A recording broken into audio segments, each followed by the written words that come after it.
The smell hits you before anything else. It's not the smell of wet earth or smoke or gunpowder. It's something you never forget, something that sticks to your memory like a scar that never heals. It's the smell of rotting flesh mixed with mud, with feces, with gas, with fear. You don't know what it is yet. You just arrived. You're 18 years old, maybe 19. You left your hometown believing you were going to be a hero, that you'd come back with medals, that women would look at you differently, that your father would shake your hand with pride, but now you're here. And here is a place where no human being should ever exist. When you imagined war, you imagined open fields, horses, bravery. Nobody told you about the trenches. You go down, literally down, into the earth, as if the army decided that the best way to protect you was to bury you alive. The trench is about 6 feet deep. Mud walls, mud floor, a ceiling. There is no ceiling, just the gray sky up above, distant, as if it too had given up on you. You look to both sides and see hundreds of men lined up in this narrow corridor of dirt. Some sleeping standing up, some with their eyes wide open, staring at nothing. Some with a cigarette in their mouths that burned out a long time ago. Nobody speaks. You'll understand why soon enough.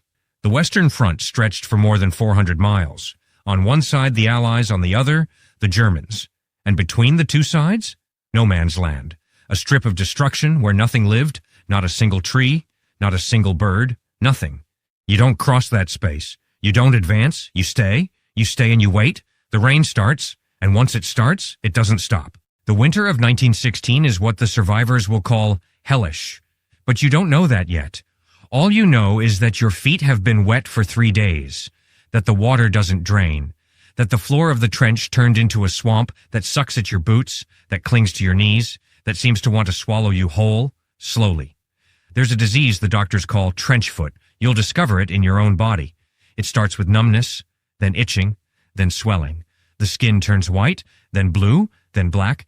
If you can't dry your feet, you lose your toes. If you don't treat it in time, you lose the entire foot. More than 100,000 British soldiers suffered from it in just the first 2 years of the war. You have nowhere to dry your feet. You have no way to change your socks. You have what fits in your pocket and what you carry on your back, and even that is soaked through. Night falls. You try to sleep. No bed, no mattress. There's a corner of rotted wood leaning against the mud wall. You fold your body the best you can and close your eyes, but the rats won't let you. The rats in the trenches are different from the rats you knew back home. They're large, enormous. They're not afraid of you. They crawl right over you while you sleep. They eat everything you leave within reach, and they eat other things too. Things you don't want to think about. Some soldiers say they saw rats the size of cats. You don't doubt it. In the morning, before the sun fully rises, there is a ritual. Everyone wakes up. Everyone climbs onto the wooden firing step inside the trench. Everyone stands, rifle pointed at nothing, waiting. It's called Stand To. It's the moment when attacks happen most often. At dawn, when the light plays tricks on your eyes.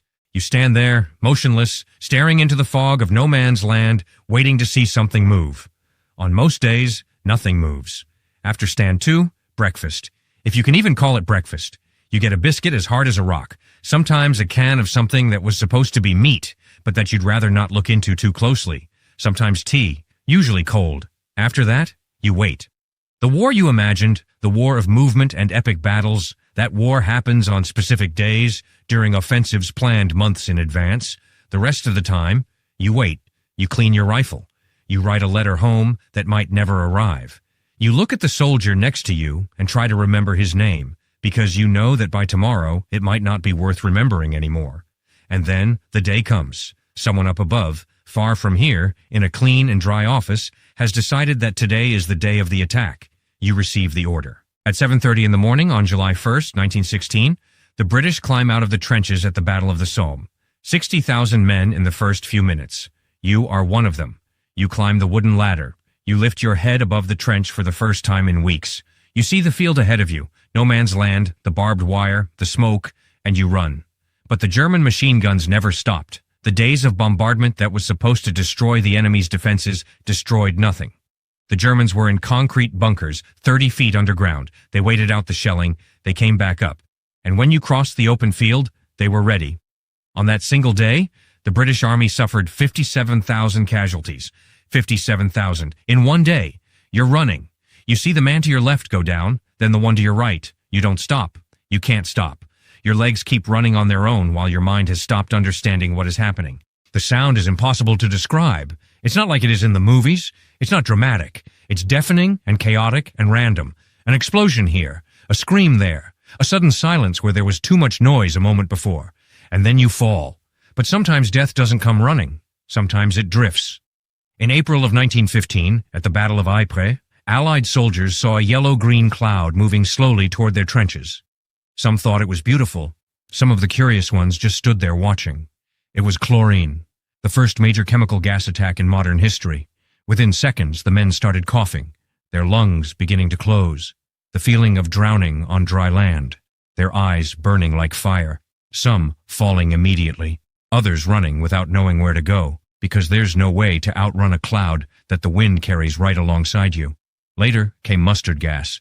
That one was worse, because you didn't feel it right away. Mustard gas was colorless, almost odorless. You could be standing in a cloud of it and never realize. And hours later, your skin would start to blister. Your eyes would swell shut. Your lungs would bleed from the inside. You would die over the course of days. Slowly. More than 1 million soldiers were affected by gas attacks during the war. You carry a mask now. Always. Everywhere. You learn to put it on in under 6 seconds. Because 6 seconds is all the time you have when the alarm sounds. You drill it until you dream about the movement. You wake up in the middle of the night, reaching for your face. There's something the military doctors have started calling shell shock. Shell shock. It's what happens when the body survives, but the mind can't keep up. You see soldiers who were once the bravest men in the platoon, suddenly unable to hold a cup without their hands shaking, men who scream in their sleep, men who freeze in the middle of a run for no apparent reason, men who simply stop talking. You understand them. Because you also have days when your body does things without you telling it to. You drop to the ground when you hear thunder. You lock up when someone slams a door. You wake up at 3 in the morning with your heart pounding and no idea why. 250,000 British soldiers were diagnosed with shell shock during the war. Many were sent right back to the front lines. Some were accused of cowardice. Some were executed for desertion when what they had was a broken mind that no longer obeyed them. You try not to think about that. You try not to think about anything. Thinking too much out here is dangerous. You write to your mother. You write that you're fine, that the food is good, that your buddies are great, that you're not afraid. You lie in every single line, because military censors read everything. Anything that might demoralize the war effort gets cut.